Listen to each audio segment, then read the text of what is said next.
কি খবৰ? আমি আজি এনে অলপ ফুৰিবলৈ আহিছোঁ। এয়া ফুৰিবলৈ গৈ আছোঁ মানে অলপ এনে মনটো আজি অকণমান দিন সোনকালে ডিউটি ছুটি হ'ল। ছুটি হোৱাৰ কাৰণে অলপ ওলাই আহিছোঁ, মনটো অলপ ভাল লাগিবলৈ। কিমাননো সোমাই থাকিম ৰুমৰ ভিতৰতে। বিশেষ একো নাই, মানে বজাৰ এখন আছে, বজাৰখনো চাম। লগৰ এজনে পঢ়িলৈ ভৰি এটা ভাঙিলে নহয়, সেইটো খবৰটো লৈ আহোঁগৈ, সেইকাৰণে ওলাইছোঁ।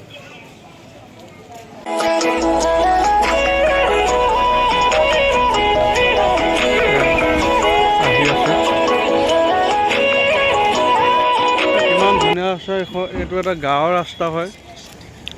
আমাৰ অসমত এনেকুৱা এইটো মেইন ৰাস্তা হ'ব। দিল্লীত এয়া গাঁৱৰ ৰাস্তা হয়।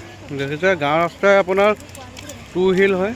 এয়া দেখিছে 4 হুইলৰ ডাঙৰ গাড়ী, গাঁৱৰ ৰাস্তা আৰু ওপৰত গাঁও হয় এখন।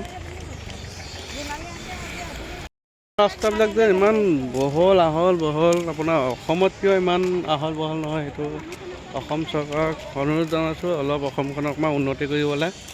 ধুনীয়া ধুনীয়া ঘৰ আপোনালোকে চাওক। আমি গৈ আছোঁ, ইয়াৰ পিলাইন এখনো উৰি গৈছে। ওচৰতে আছে দিল্লী এয়াৰপৰ্টটো, ওচৰতে আমি আছোঁ। কিমান ধুনীয়া ধুনীয়া ফ্লাইট এয়া বনাই আছে নতুনকৈ, ইয়াত এতিয়ালৈকে হেৰি হোৱা নাই মানে। আমি এইটো বাটেৰে গৈ আছোঁ। ধুনীয়া ৰাস্তাটো বিৰাট ধুনীয়া লাগে দেখিবলৈ, চাই যাওক।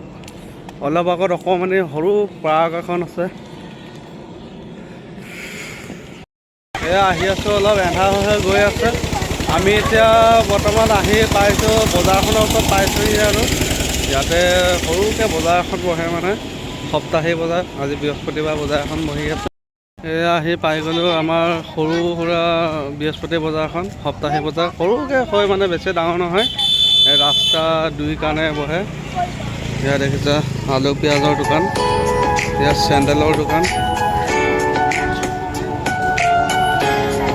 দালি কেৰাহী বাতি দালি এইবিলাক কিবা কিবি বস্তু পাই যায়।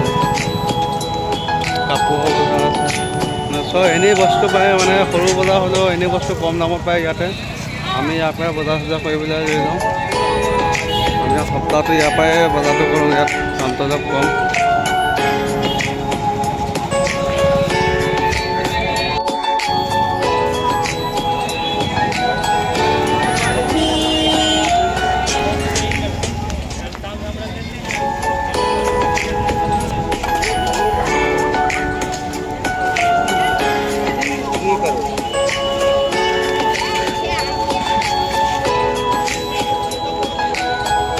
ধুনীয়া লাগিছে বজাৰখন।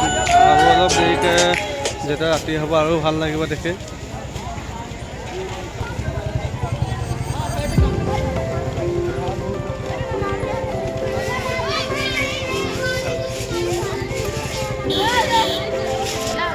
কাপোৰৰ দোকান, কিমান ধুনীয়া ধুনীয়া কাপোৰ আছে ইয়াত।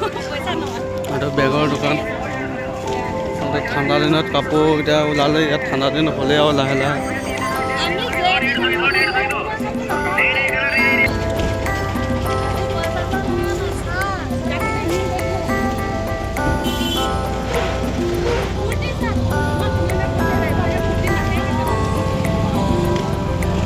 এখন কাপোৰৰ বজাৰ হয়।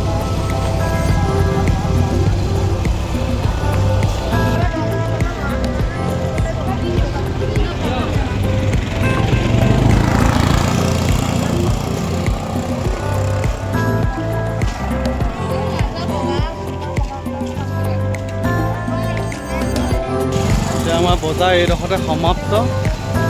এতিয়া আমি য'লৈ মানে গৈ আছোঁ, মানুহঘৰ এতিয়া পামগৈ। এতিয়া পালেহি, আমি যাৰ ঘৰলৈ আহিছিলোঁ সেই মানুহজনৰ ওচৰত।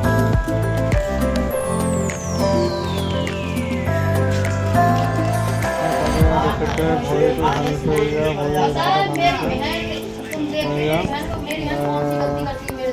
কুকুৰ এটাৰ লগত মানে এনেকৈ টক্কৰ লাগিলে ভাঙি লাগিব কৈছে। আমি সকলোৱে বহি আছোঁ।